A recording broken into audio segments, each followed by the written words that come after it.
your English podcast. Hello, everyone. Welcome back to this deep dive.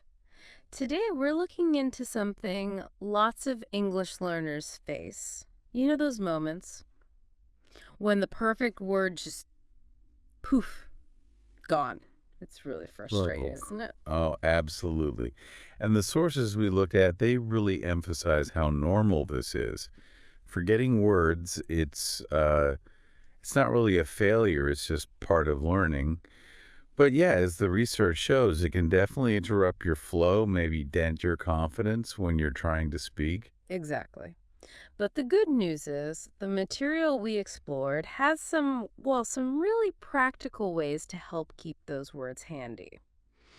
So, our mission today: to pull out the best strategies from these sources, the real gems, to help you remember English words right when you need them. Okay, let's get into it. So one of the main ideas that kept coming up was about changing how you actually process the language inside your head. That's right. It's about moving away from constantly translating from your native language. The sources really push for thinking in English, building that direct connection. It kind of bypasses that extra step where words might get lost. Think of it like a clearer path in your brain.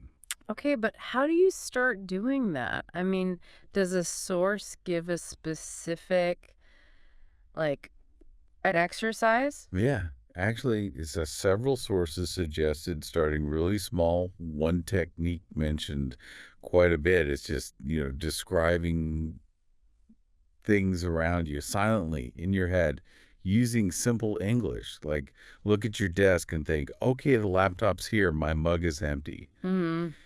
Just forming those simple thoughts directly in English, even really basic ones, starts building that habit. No translation needed. Right. So it's like building fluency, but starting with your internal monologue first. And then moving from just thinking to, well, actually using the words. The sources stressed active practice a lot, didn't they? Oh, absolutely. It's crucial. Knowing a word passively isn't the same as being able to pull it out when you're speaking. And here's a great practical tip from the material. If you forget a complicated word, don't just freeze up, swap it. Instantly use a simpler word you do know. Ah, like that example they gave, using tasty or maybe delicious if you can't remember exquisite. Precisely. Or there's another one about someone trying to describe some fancy building feature, got stuck.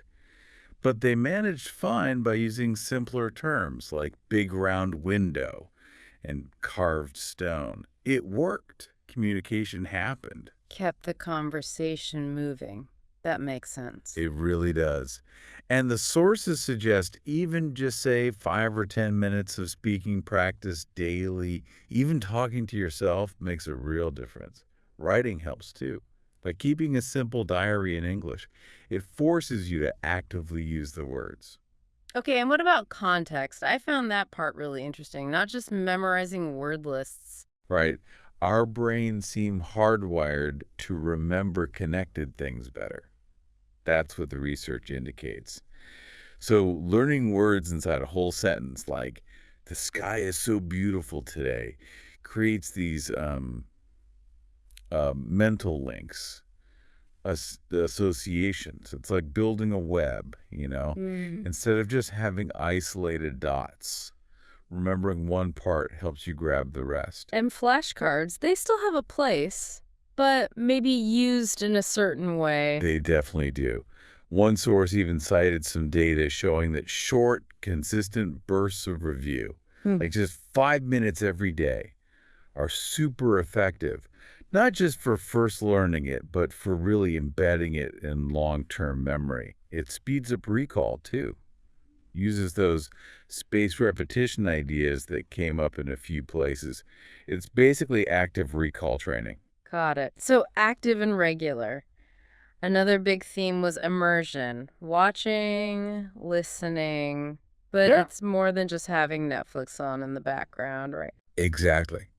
The sources talk about how audio and video link words to sounds, images, feelings, situations.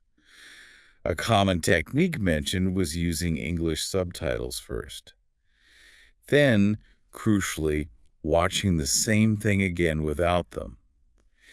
It pushes your brain to rely just on the sounds and the context cues, really challenges your listening. And directly connecting words with images. That seemed powerful too. Oh, hugely. Seeing an actual thing, like holding an apple and saying the word apple, that creates a very strong visual link. There was a study mentioned that showed this direct object-word association really boosted long-term remembering compared to just, say, memorizing lists. Makes sense. Okay, and finally, what about that moment of panic when the word just won't come? Any advice from the sources there? Yeah, the big one is stay calm. Panicking just makes it worse, blocks your memory even more. A tip that came up repeatedly is to practice describing the word you forgot. Use simpler words, related ideas. Like your example, it's something you use when it rains for umbrella.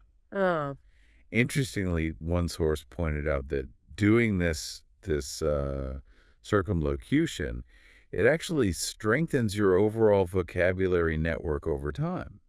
You're activating all those related words. okay, so pulling it all together from the sources, Huh? we need to train our thinking process, simplify when stuck, actively use words, learn them in context. Mm-hmm.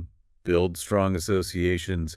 Immerse yourself smartly using techniques like subtitle toggling. And manage that moment of forgetting by describing instead of Yeah. freezing. It sounds like a multi-layered approach. Exactly. It's less about one magic trick for remembering and more about creating habits and using methods where words become, well, deeply integrated so they're just more accessible through lots of different mental pathways. Forgetting becomes less likely.